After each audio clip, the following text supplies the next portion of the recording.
Alors reprenons le cours de notre exposé. Donc Aristote analyse les différents modes de connaissance et donc distingue les différentes parties de la philosophie. Il distingue la philosophie spéculative et la philosophie pratique. Donc c'est un esprit universel. À la fois grande abstraction, étude des causes les plus hautes, et en même temps réalisme, connaissance sensible, connaissance réelle, connaissance de la nature. La philosophie d'Aristote n'est pas univoque. Je veux dire que les philosophies qui l'ont précédé sont des philosophies limitées, des philosophies qui se tiennent dans un domaine particulier et qui ont une vision très précise et très limitée. Platon considère uniquement les idées, les grands principes. D'autres philosophes sont, dit-on, des physiciens, qui considèrent les principes matériels. Un autre, comme Parménide, se veut métaphysicien, qui considère l'être. Donc, dans tous les cas qui précèdent, on peut dire que la philosophie est simple, elle est univoque. Elle se situe dans un domaine et elle a une façon de considérer les choses simple et une. Chez Aristote, au contraire, la philosophie acquiert une certaine diversité. Nous dirons plus tard qu'il y a une unité analogique. C'est-à-dire que c'est une philosophie qui est ouverte aux divers champs de la réalité et qui, pour ces divers domaines de la réalité, a des méthodes et des principes qui sont différents. Et non pas une philosophie univoque et simpliste, comme on en aura par la suite, comme celle de Hegel, par exemple, qui est une logique. La philosophie de Hegel est une pure logique, rien d'autre que ça. Ou encore la philosophie de Descartes, également très simpliste. Alors qu'Aristote, au contraire, est très divers. Il ne traite pas de la nature, il ne traitera pas des plantes et des animaux, comme il traitera de l'être et des principes de l'être. Voyez. Il ne traitera pas de la morale et de la politique, comme il traitera de la physique. Donc c'est très diversifié. Unité et harmonie. Il reçoit toutes les propriétés et tous les aspects des choses. Toutes les propriétés, tous les aspects des choses. Vraiment très proche du réel et en même temps, précisément très proche du réel parce qu'il sait s'élever jusqu'au principe.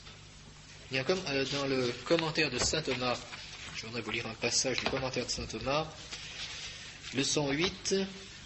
livre 8, leçon 2.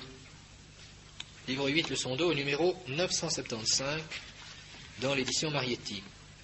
Voilà ce que dit saint Thomas à propos d'Aristote.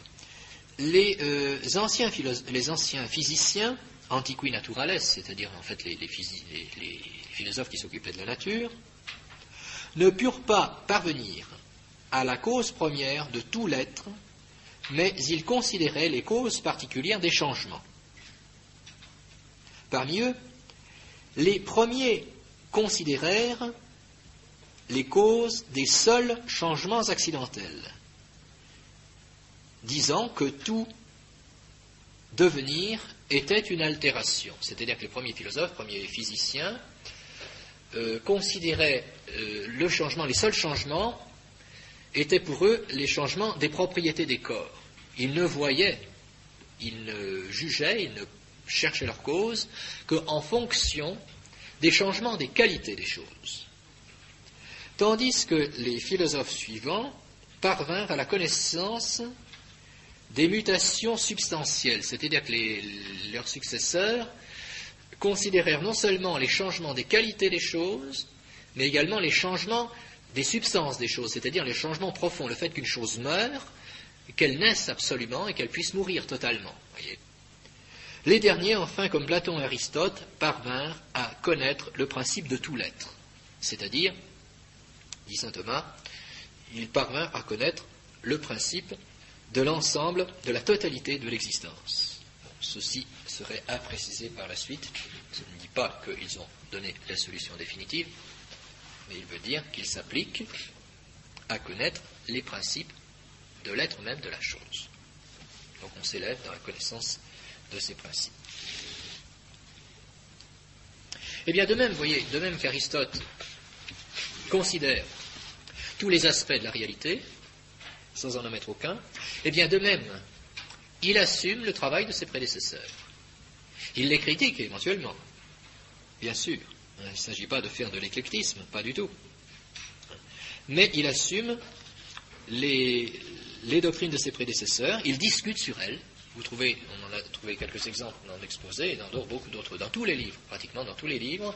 Chaque fois qu'Aristote examine un problème, il commence toujours par faire ce que j'appellerais un status questionis historique, un état de la question vu du point de vue historique. C'est-à-dire qu'il rapporte les opinions des philosophes qui l'ont précédé. Dans tous les livres de la physique, tous les livres de la métaphysique, vous trouvez toujours cela, systématiquement. Chaque fois qu'Aristote examine un problème, en politique également, il regarde ce que ses prédécesseurs ont dit, et il discute. Et il dit, voilà, en quoi il est d'accord, en quoi il n'est pas d'accord, en quoi ils ne sont pas d'accord l'un avec l'autre, en quoi ils sont d'accord l'un avec l'autre, tout cela est discuté. Et ensuite, il donne sa solution. Et en donnant sa solution, eh bien, il sait prendre ce que chacun a pu découvrir. C'est pourquoi la lecture des œuvres même d'Aristote est très formatrice. Voyez. Plus tôt, ce serait plus rapide, sur un problème quelconque, on pourrait très bien donner la solution de manière très simple, en disant, mais voilà la solution, tel principe, telle définition. Oui, mais du point de vue de la formation de l'esprit, ça ne serait pas utile, ça ne servira à rien. Il faut que nous refassions la démarche d'Aristote. Parce que les intuitions, les perceptions qu'ont eues les philosophes de l'Antiquité, ce sont les perceptions communes de tous les hommes, ce sont les nôtres également. Et donc c'est intéressant de revoir ces perceptions, de revoir ces intuitions, de les discuter, et de voir comment on peut progresser pour finalement découvrir la vérité soi-même. Ça, c'est une éducation d'esprit qui est vraiment utile. D'où l'intérêt de lire les œuvres d'Aristote, avec le commentaire de saint Thomas sans doute, parce qu'ils sont parfois un peu délicates. Mais c'est une formation de l'esprit qui est vraiment indispensable. Alors de cette universalité d'Aristote, je crois qu'on peut retenir une chose, dans le fait qu'il ait pu s'appliquer aussi bien à étudier les plantes et les animaux que la métaphysique et que la politique. Je crois qu'on peut retenir une leçon, c'est qu'un esprit qui possède les plus hauts principes est capable de tout étudier. Je ne dis pas qu'il aura le temps de tout étudier, c'est une autre histoire, surtout aujourd'hui. Mais il est capable de tout étudier. Un prêtre me disait une fois que, grâce à sa formation théologique, il avait été concrètement capable de se mettre à étudier des problèmes purement techniques. Des problèmes purement techniques. Pourquoi ? Parce qu'il a les principes. Celui qui possède les grands principes, si vous possédez bien vos principes de philosophie, de métaphysique et autres, vous seriez capable d'être ouvert à n'importe quelle question et d'étudier n'importe quel problème, ça peut arriver. Bon, au sujet de ces principes, je vous disais qu'avec Héraclite et avec les physiciens, Aristote recevait le mouvement, le sensible. Avec Parménide, il reçoit l'être, les temps. L'être, les temps, principe de tout. Avec Platon et contre les sophistes, la quiddité de la chose est connue. Il est d'accord avec Platon là-dessus. On peut connaître la quiddité des choses, c'est-à-dire on peut répondre à la question qu'est-ce que c'est. La quiddité, littéralement, c'est ce qui répond à la question qu'est-ce que c'est. On peut connaître la quiddité des choses. Contre le sophistique, Contre les sophistes, on peut connaître la quiddité des choses. Bien. Mais contre Platon, la quiddité de la chose n'est pas en dehors de la chose, elle est dans la chose. L'idée universelle n'existe pas. L'idée universelle n'existe pas, l'idée universelle n'est pas, ce qui est, c'est la chose concrète individuelle. C'est la chose concrète individuelle. C'est le grand principe d'Aristote, la grande intuition d'Aristote contre Platon. Alors sans doute, Aristote réfute Platon, mais en définitive, sa réfutation se ramène à s'appuyer sur le bon sens. Donc c'est une intuition fondamentale, d'abord. C'est que la quiddité des choses est dans les choses. Si vous connaissez les idées, vous ne connaissez pas les choses, ce sont les idées que vous connaissez, et les choses ne sont pas connues. Non, nous connaissons les choses elles-mêmes. La quiddité des choses est dans les choses, elle n'est pas dans un monde en dehors du monde sensible. La quiddité des choses, elle est là. Elle n'est pas en haut, elle est ici. Alors bien sûr, Platon, avec ce monde des idées, peut être plus enthousiasmant pour celui qui voudrait s'appliquer à la connaissance des grandes vérités, des grands principes. Et c'est pourquoi la philosophie de Platon a été très séduisante hein. Tandis que Aristote ferait plutôt figure de matérialiste, puisqu'il s'applique à regarder les choses terrestres, terre à terre. Oui. Il n'empêche que c'est le réalisme. L'acquidité de la chose est dans la chose sensible. Bien. Et il faut reconnaître également qu'il sait recevoir de la part des sophistes une certaine dialectique. Une certaine dialectique. Nous avons vu que les sophistes avaient apporté, dans un mauvais usage du reste, un certain art du discours, un certain art rhétorique, un certain art logique. Eh bien, il faut reconnaître que Aristote a su également assumer une certaine part de cette dialectique. Bon, dans une perspective, bien sûr, puisqu'il s'agit de chercher la vérité, il ne s'agit pas du tout de discourir. Bien. Et puis enfin, s'il nous est permis de citer les grandes découvertes d'Aristote au plan philosophique, ce que par ce moyen il a fait, parce qu'il ne s'est pas contenté de retenir ce chacun avait de vrai, mais il a réussi à construire sa propre doctrine. Alors quelles sont les grandes découvertes d'Aristote, les grands éléments où on peut dire qu'il a vraiment apporté quelque chose? Bon, eh bien nous en avions parlé, ce n'est pas le point de vue de la cause matérielle, ni de la cause efficiente, ni de la cause formelle, qui avait déjà été plus ou moins bien vu, mais c'est celui de la cause finale. Ce que Aristote a vraiment découvert, dans l'ordre physique, c'est la cause finale. C'est-à-dire le tout eneka, le ce pourquoi la chose est. Le to eneka, c'est-à-dire ce pourquoi la chose est. Le propter quid, ou plutôt exactement le ad quid. Pourquoi la chose existe-t-elle? Pourquoi la chose agit-elle? La cause finale, nous en parlerons dans la physique. D'un point de vue métaphysique, les deux grandes notions aristotéliciennes que Aristote a découvertes, c'est la substance et l'acte. La substance et l'acte, c'est-à-dire l'ousia et l'intelligria. L'ousia et l'intelligria, la substance, sont traduits en latin, la substance et l'acte. La substance, c'est-à-dire la chose elle-même, vue d'un point de vue métaphysique, la chose elle-même vue d'un point de vue métaphysique, ceci contre Platon qui voyait la substance en dehors de la chose, et puis l'acte. Nous verrons ce qu'il faut entendre par là. L'acte, c'est-à-dire l'être en tant que parfait. L'acte est la puissance. Voilà. C'est les grandes lignes et grands principes d'Aristote. Le reste, on est la conséquence. On peut résumer ou schématiser les différentes philosophies de cette manière. Si l'on considère ce problème de l'être et du devenir, du sensible et de l'intelligible, nous trouvons qu'il y a deux extrêmes. Héraclite, le philosophe du mouvement, et Parménide, le philosophe de l'être.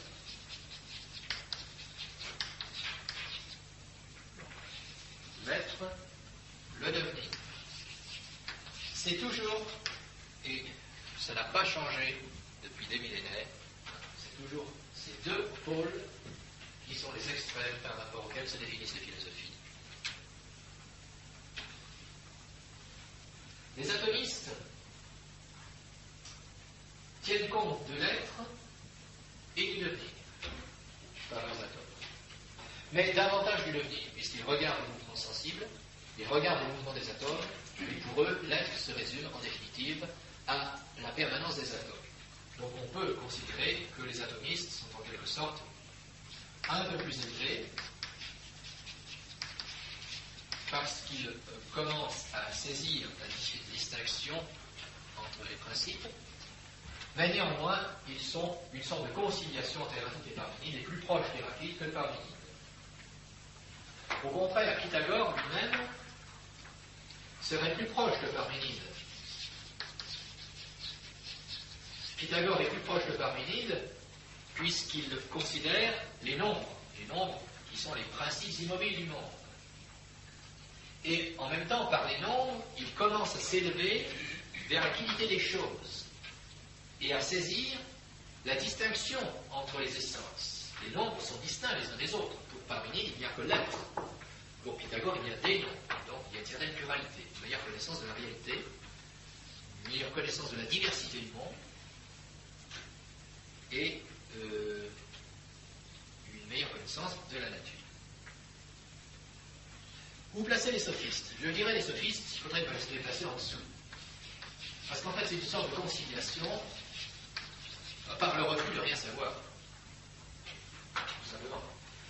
les sophistes ils sont à mi-chemin entre Héraclite et Parménide, peut-être davantage du côté d'Héraclite,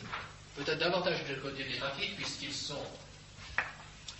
refusent la connaissance. Mais ce n'est pas un progrès vers la vérité, puisque en fait, c'est un refus de la recherche de la vérité. Et celui qui commence à remettre en ordre la raison, c'est celui qui commence à réorienter l'intelligence vers la recherche de la vérité, c'est Socrate. Bon, Socrate, évidemment, ne donne rien, ne solutionne pas, il ne dit pas la vérité, il recherche. Et c'est déjà une première chose, de réorienter l'intelligence vers la recherche de la vérité.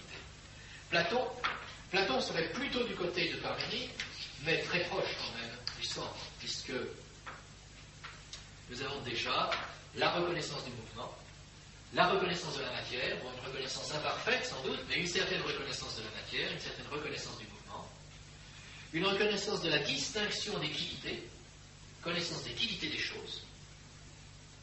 Donc, on tient compte à la fois du devenir et de l'être. Plus de l'être que du devenir, mais néanmoins au du devenir. Et enfin, au sommet, on peut considérer Aristote, qui tient vraiment compte du devenir. Alors, notez bien, les schémas sont les schémas. Les schémas ne peuvent pas rendre compte de la diversité des choses et des pensées. Mais notez bien, dans un tel schéma, que je ne placerai pas Aristote comme étant un juste milieu. Parce que quand vous avez le juste milieu entre deux erreurs, eh bien vous avez une erreur qui participe des deux erreurs. Et ce n'est pas un progrès. Voyez. La vérité, c'est de s'élever au-dessus des deux abîmes et des deux erreurs pour trouver la véritable nature des choses. Et cette manière, disons, triangulaire, je ne sais pas si le schéma est correct, mais peu importe, vous entendez, cette manière triangulaire d'expliquer les choses, vous la retrouverez, je pense, dans beaucoup de domaines et même en théologie. Prenez le cas, je suis en train de donner aux théologiens actuellement l'union hypostatique, donc l'incarnation. Vous savez, il y a deux extrêmes. Il y a ceux qui refusent l'unité, pour qui il y a deux personnes, la personne divine et la personne humaine. Nestorius considère l'union hypostatique, il n'y a pas d'union hypostatique pour lui, justement, parce que Jésus-Christ est un homme, et il y a le Verbe, et ça fait deux personnes. Et puis l'autre opposé, ce sont les monophysistes, c'est-à-dire ceux qui considéraient qu'il y avait absorption de la personne humaine, de la nature humaine dans la nature divine, de telle sorte qu'il n'y avait même plus de nature humaine. Monophysisme, c'est-à-dire la vérité, c'est au sommet. C'est deux natures et une personne. Bon, vous verrez ça en théologie. De même ici. L'être et le devenir, il y a l'être et il y a le devenir, et la force d'Aristote, c'est d'avoir tenu compte des deux.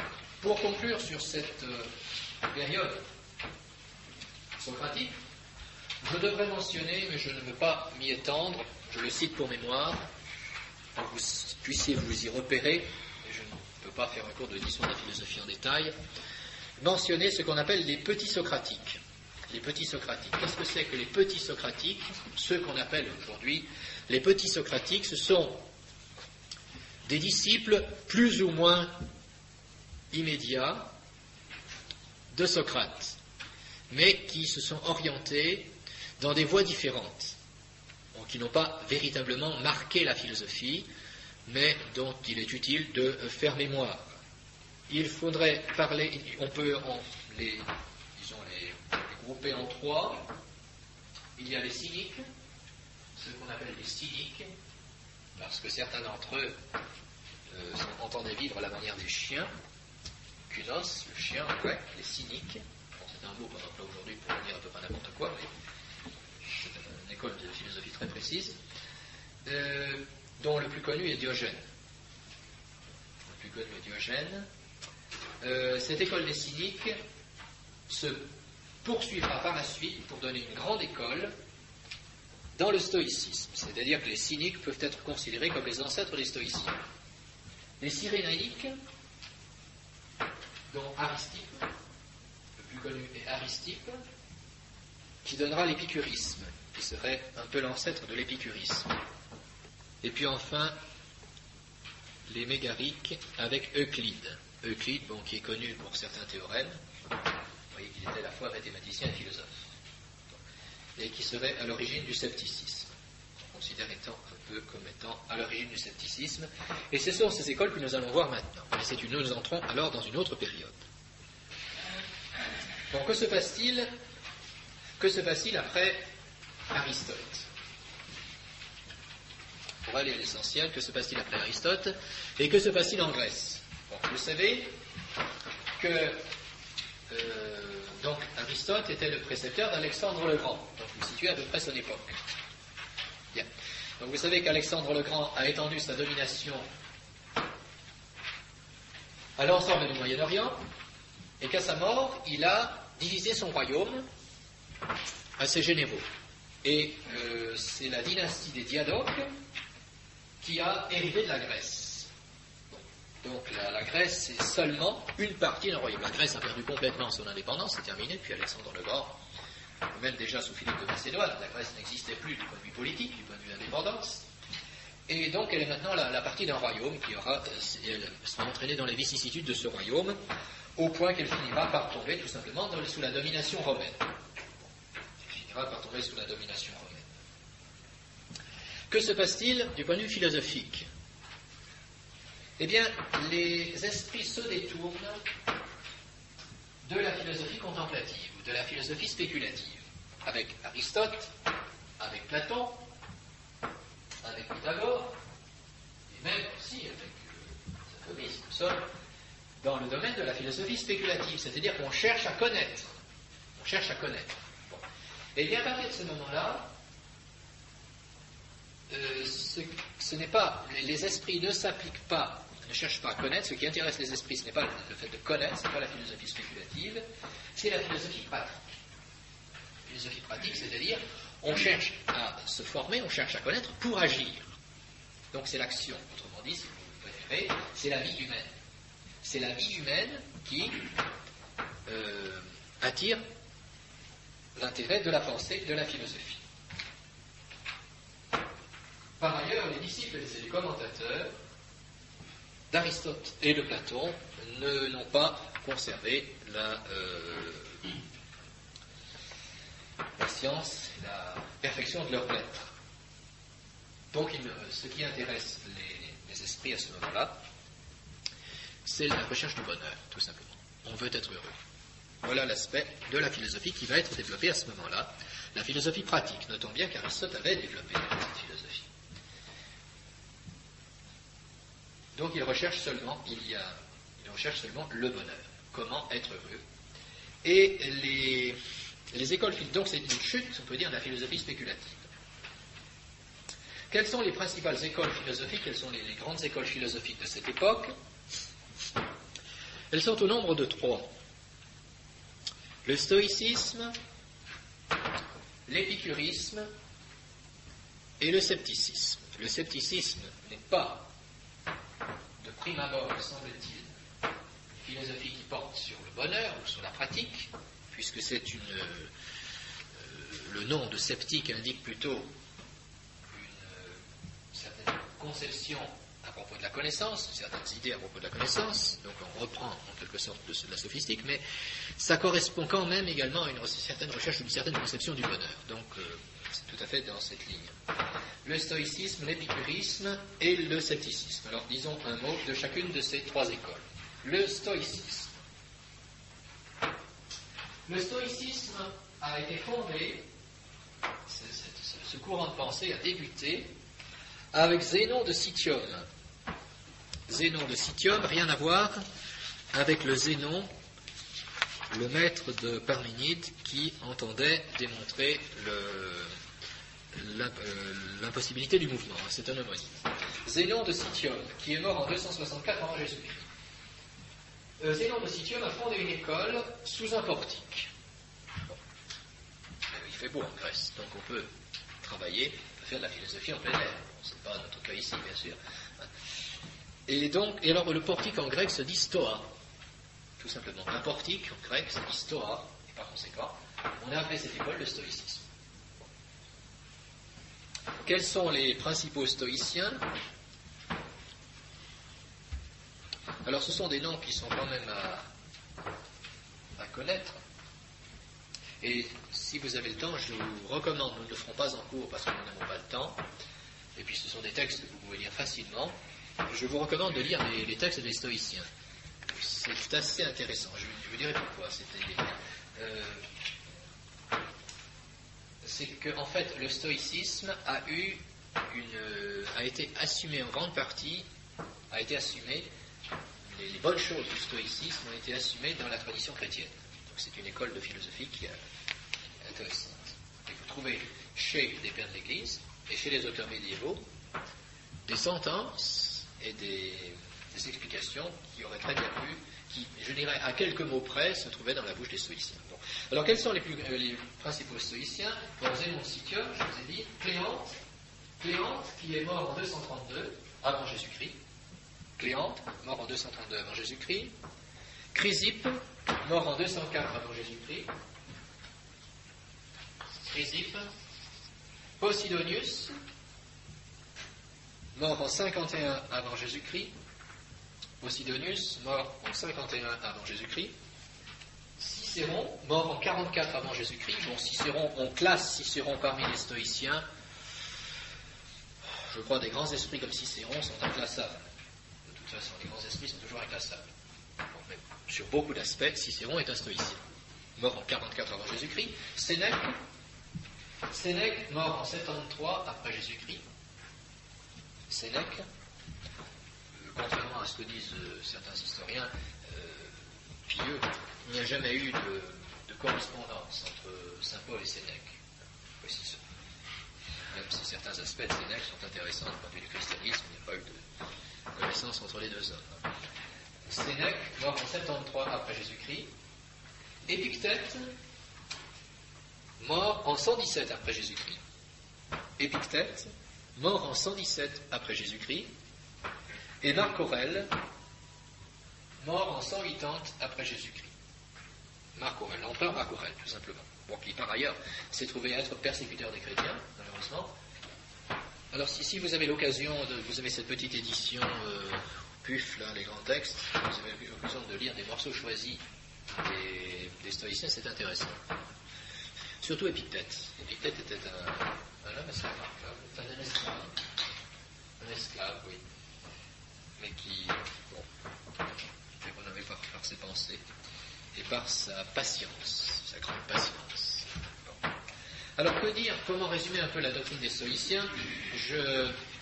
Oui, on raconte à propos d'Épictète, il semble que ce soit vrai, que son maître, pour le punir, l'avait mis dans une machine, il a mis une espèce de machine à torture, pour lui tordre la jambe. Et alors Épictète a dit, attention, tu vas la casser, tu vas me casser la jambe. Et puis ça continue, et puis en entendant un crac, ben voilà, je l'avais bien dit.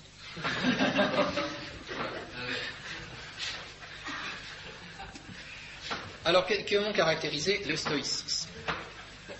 Bien, le stoïcisme est une recherche de bonheur. Comment être heureux? Comment être heureux? Eh bien, on est heureux en se soumettant à la nature et au destin. On est heureux si on se soumet à la nature et au destin. Se soumet à la nature et au destin.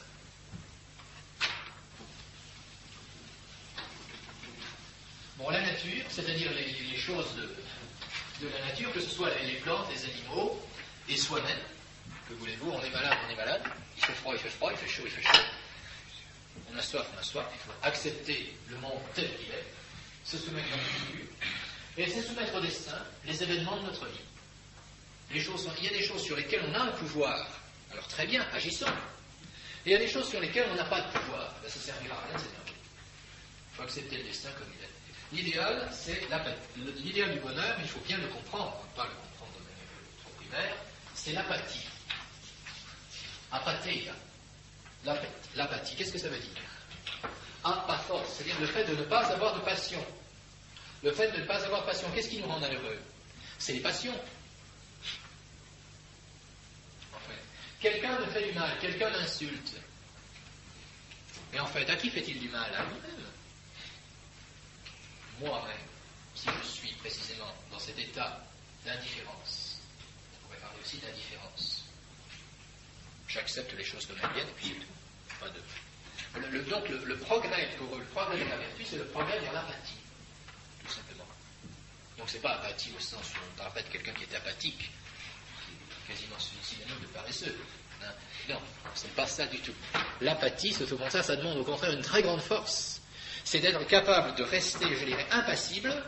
Donc ce serait mieux traduit en français par impassibilité, je pense. Hein. Littéralement, on dira apathie. En fait, il faudrait mieux traduire impassibilité. C'est plus exact. Impassibilité. C'est le fait d'être impassible face aux événements de la vie.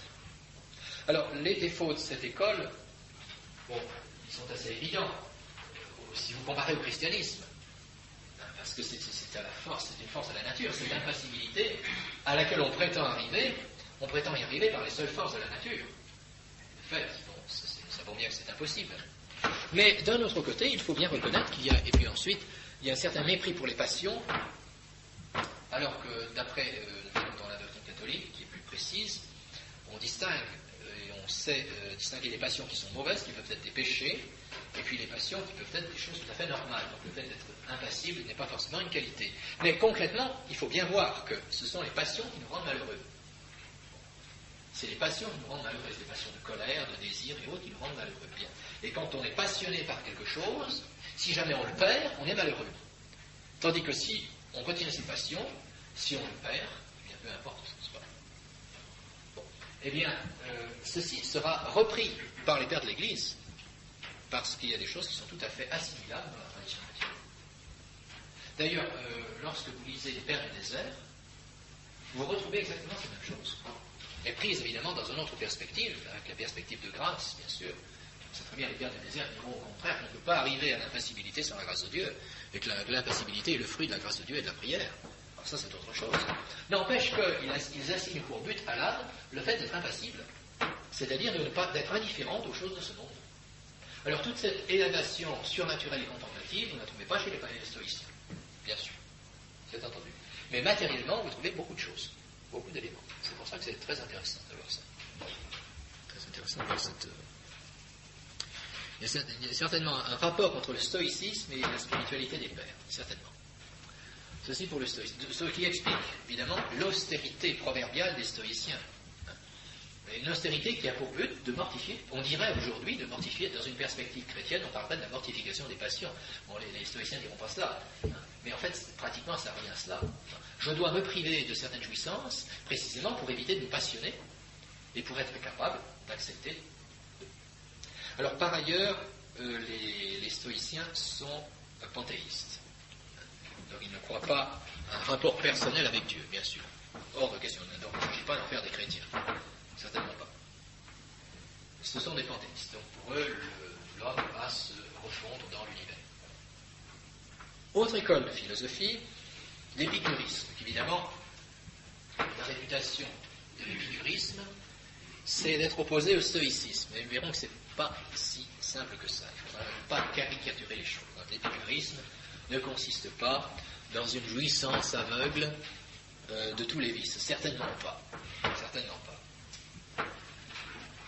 L'épicurisme, c'est un courant philosophique du nom d'Épicure, son fondateur, Épicure, mort en 270 avant Jésus-Christ.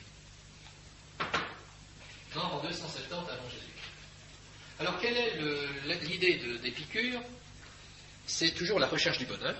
Bien sûr, la recherche du bonheur. Qu'est-ce que c'est ? Dans quoi consiste le bonheur ? C'est l'harmonie dans la délectation sensible. Harmonie dans la délectation sensible, c'est-à-dire qu'on profite des délectations sensibles, mais de manière harmonieuse. Donc ça ne veut pas dire qu'il faille se laisser aller à n'importe quel débordement moral, pour la bonne raison que si on se laisse aller à un débordement de jouissance sensible, on va se rendre malade. Et on ne sera plus capable d'apprécier les jouissances sensibles. Donc pour avoir un bonheur avec les jouissances sensibles, eh bien, il faut régler sa vie. Alors on dit que Épicure, du reste, était très austère dans sa nourriture. Très austère. Donc le bonheur se trouvera dans l'harmonie dans la délectation sensible et également dans l'ataraxie, c'est-à-dire l'ataraxie qu'on peut traduire par absence de trouble. Ataraxia, c'est-à-dire l'absence de trouble. Et là on rejoint les stoïciens. Absence de trouble, c'est-à-dire d'être indifférent au monde, de telle manière que les événements du monde ne me touchent pas. l'ataraxie, absence de trouble. Ce n'est pas tout à fait la même chose que l'apathie, l'impassibilité des stoïciens, mais c'est très proche. Alors, pour cela, il faut deux choses, la tempérance et l'amitié. La tempérance et l'amitié. Donc, vous voyez, ce n'est pas du tout l'épicurisme ou comme on le croirait. On consisterait, par exemple, à se livrer à tous les débordements de la bonne table. Eh bien non, justement pas. Parce qu'on risque au contraire de ne plus être heureux à cause de la maladie et à cause de la fatigue. Donc, la conséquence c'est la tempérance. La tempérance, de manière à régler précisément les plaisirs. Alors, cette tempérance n'a aucun but, évidemment, de sacrifice ou de vertu. C'est une tempérance qui a simplement pour but, eh bien, de faire ce que nous voyons aujourd'hui dans les différentes revues féminines au sujet des régimes alimentaires. C'est ça. Le régime alimentaire qui a pour but de garder la santé, de garder une certaine sveltesse. Des recommandations qui sont faites dans toutes ces revues sur les régimes, sur la manière de vivre, etc. C'est un peu ça. C'est ça l'épicurisme, en fait. Donc aujourd'hui, on essaie de produire à l'époque on ne pouvait pas, à l'époque des Grecs on ne pouvait pas. Aujourd'hui, on arrive quand même à produire, semble-t-il, une nourriture qui ne nourrit pas. Ce qui permet de manger sans en avoir les conséquences. Bon, voilà. C'est tout un art de régime, autre.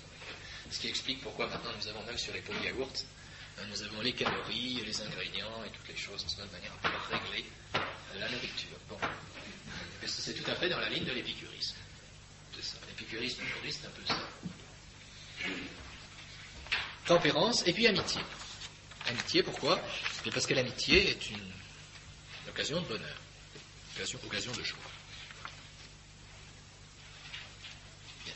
Là, j'ai prévu pour le stoïcisme et pour l'épicurisme, j'ai prévu donc deux exposés qui ont été inscrits. Et ceux qui les font peuvent éventuellement aller voir ce petit volume de morceaux choisis pour étoffer un petit peu s'ils trouvent que le texte est un peu court. Stoïcisme, épicurisme. Et puis, le scepticisme. Alors, le scepticisme, à ne pas confondre avec la sophistique. Nous allons voir que dans le scepticisme, on reprend beaucoup de choses de la sophistique. Mais ce n'est pas la même chose. D'abord, historiquement, ce n'est pas la même époque. Et puis, il y a une différence, pas tout à fait la même chose. Alors, les sceptiques, je parle des sceptiques de l'Antiquité, bien sûr. Les principaux, Pyrrhon, mort en 275 avant Jésus-Christ, et Énésidème, mort en 130 après Jésus-Christ. Énésidème, mort en 130 après Jésus-Christ. Et enfin, Sextus Empiricus, le plus connu, Sextus Empiricus, qui était un médecin. Empiricus est un surnom qui vient de impériac, mais impériac veut dire expérience. Sextus Empiricus, on ne sait pas trop les dates, disons qu'il se situe dans la deuxième moitié du deuxième siècle après Jésus-Christ. Donc on se prolonge jusqu'après Jésus-Christ. Deuxième moitié du deuxième siècle après Jésus-Christ. Deuxième moitié, deuxième siècle après Jésus-Christ, donc de 150 à 200 à peu près, oui. C'est vrai, il n'y a pas de fondateur en tant que tel Il n'y a pas de fondateur disons, on peut considérer que le fondateur c'est Pyrrhon, mais il ne faut pas considérer ça comme une école, on parle ici d'un courant de pensée, vous voyez. Avec Platon, Aristote, vous pouvez parler d'une école. Pour les autres, non. C'est un courant de pensée, simplement. Bon. Alors, le scepticisme. Comment est apparu le scepticisme? Eh bien, paradoxalement, le scepticisme est une dégénérescence du platonisme. Le scepticisme est une dégénérescence du platonisme. Pourquoi? Eh bien, vous vous souvenez que chez Platon, il y avait deux aspects au plan de la connaissance. C'est que, d'une part, on connaît les idées, mais d'autre part, les choses sensibles ne sont du domaine que de l'opinion. Pour Platon, je le rappelle, les idées, il y a une science certaine des idées, mais les choses sensibles sont du domaine de l'opinion. Donc on n'a pas de certitude. Bon. Alors ce que les platoniciens, les successeurs de Platon, vont retenir, c'est ce deuxième aspect. C'est ce deuxième aspect. C'est l'aspect du doute sur les choses sensibles.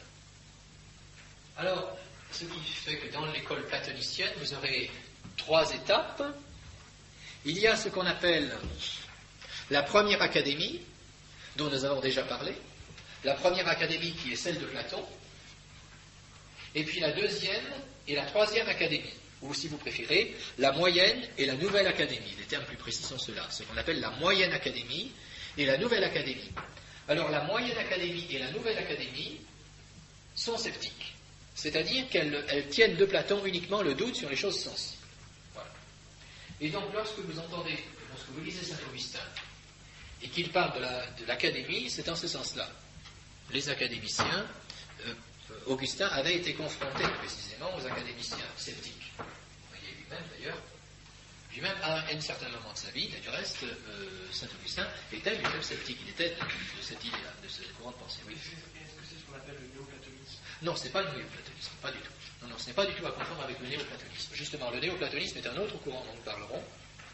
Ce n'est pas du tout le néoplatonisme. Non, c'est un héritage du platonisme, vous voyez, complètement, je dirais, dégénéré. Bien.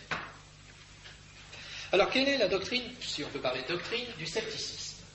Vous allez voir que le scepticisme, bon, évidemment, reprend des éléments de la sophistique, mais se situe plutôt du côté des écoles morales et du côté de l'épicurisme. Pourquoi?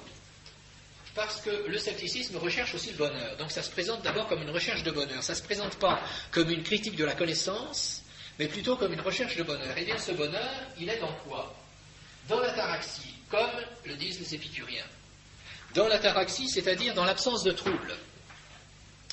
Et pour rester dans l'absence de trouble, pour ne pas être troublé, pour ne pas être inquiet, pour ne pas s'exciter, pour ne pas perdre sa tranquillité, eh bien, il faut s'abstenir de tout jugement. Il faut s'abstenir de tout jugement. C'est du reste une attitude qu'on rencontre. Il y a des gens qui s'abstiennent de tout jugement pour éviter d'avoir des histoires. Ils sont toujours d'accord avec le dernier qui parle, comme ça il n'y aura pas de problème. Eh bien, c'est un peu ça, le scepticisme. C'est d'abord une attitude d'âme. Pour éviter d'être troublé, pour éviter de s'inquiéter, pour éviter de controverser et autres, eh bien, le mieux c'est de ne rien dire, de s'abstenir de tout jugement. Et donc, il n'y a aucune certitude. Mais évidemment, ce n'est plus seulement une attitude de recherche, de d'âme, je veux dire, mais c'est une attitude qui aboutit finalement à un aspect spéculatif, c'est qu'il n'y a plus aucune certitude. Alors, on retrouve de ce point de vue-là la sophistique. Il n'y a aucune certitude. Et on va donner des arguments. Et alors, à la différence des sophistes, les sceptiques vont construire des argumentations pour prouver qu'on ne peut pas connaître.